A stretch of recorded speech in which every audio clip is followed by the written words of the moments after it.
তাআলার শুকরিয়া যে পবিত্র রমাদান কারিমের দ্বিতীয় 10 দিনের আজকে দ্বিতীয় দিন, 12 নম্বর রোজা আজকে আমরা অতিবাহিত করতে চলছি। আল্লাহ তাআলা সুসংবাদ দিয়ে আমাদেরকে বলেছেন, প্রথম 10টা দিন রহমতের, দ্বিতীয় 10টা দিন মাগফিরাতের, তৃতীয় 10টা দিন জাহান্নাম থেকে মুক্তি পাবার। মহান রবের দরবারে দোয়া করি, রহমতের দিনগুলা তো চলেই গেল, আল্লাহ তাআলাই ভালো জানেন আমরা কতটুকু নেক আমল করে আল্লাহ তাআলার পক্ষ থেকে সেই রহমত হাসিল করতে পেরেছি। আমাদের ঘাটতিগুলো আল্লাহ যেন পুষিয়ে দেন।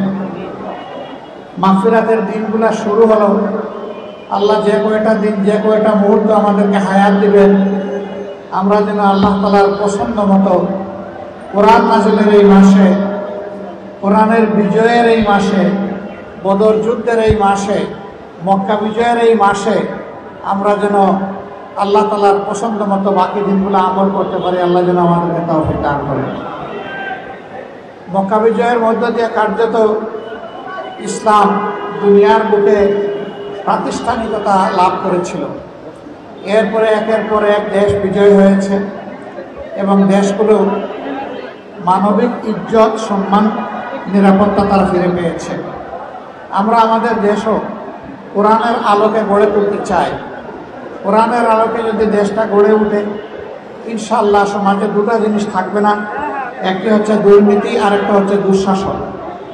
সুশাসন কায়েম হবে এবং সততার ভিত্তিতে দেশ পরিচালিত হবে। তখন মানুষ তাদের মানবিক অধিকার পাবে, মর্যাদার সাথে বসবাস করবে, যুবকরা কর্মসংস্থানের জন্য অন্য হয়ে ঘুরবে না, রাস্তায় রাস্তায় ভিক্ষুকের চেহারা দেখতে হবে না। আল্লাহ চাহেন তো ইসলামী জাকাত ভিত্তিক যে অর্থনীতি গড়ে উঠবে, সেই অর্থনীতির সুফল হিসাবে আল্লাহ তাআলা আসমান থেকে দেশবাসীর জন্য যেমন বারাকা নাজিল করবেন, ঠিক তেমনিভাবে জমিনকেও আল্লাহ তাআলা উর্বর করে দেবেন। আমরা এমন একটি মানবিক বাংলাদেশ গড়তে চাই। এই মিরপুর, কাফরুল, বাসনটেক এক সময় এটা কিছু মানুষের কারণে অশান্ত ছিল এবং সন্ত্রাসের জনপদে পরিণত হয়েছিল। আমরা সন্ত্রাস মুক্ত বাংলাদেশ দেখতে চাই, আমরা চাঁদাবাজ মুক্ত বাংলাদেশ দেখতে চাই, আমরা দুর্নীতিবাজ মুক্ত, দখলদার মুক্ত বাংলাদেশ দেখতে চাই এবং আমরা সত্যিকার অর্থে কোরআনের আলোকেই সেই বাংলাদেশটা চাই। এই জন্য দল, ধর্ম, জাতি, বর্ণ নির্বিশেষে আমরা সকলের সহযোগিতা চাই। কোরআনের আইন কায়েম হলে সকল ধর্ম বর্ণের মানুষ তার ন্যায্য অধিকার পাবে, মর্যাদাবান নাগরিক হিসেবে ইনশাআল্লাহ তারা এই দেশে নিরাপত্তা নিয়ে বসবাস করবে এবং বিশ্বের বুকে মাথা উঁচু করে একজন বাংলাদেশী হিসাবে পরিচয় দিতে পারবে। আমরা সেই দেশটি গড়ার ক্ষেত্রে আপনাদের সকলের আন্তরিক সহযোগিতা আমরা কামনা করছি।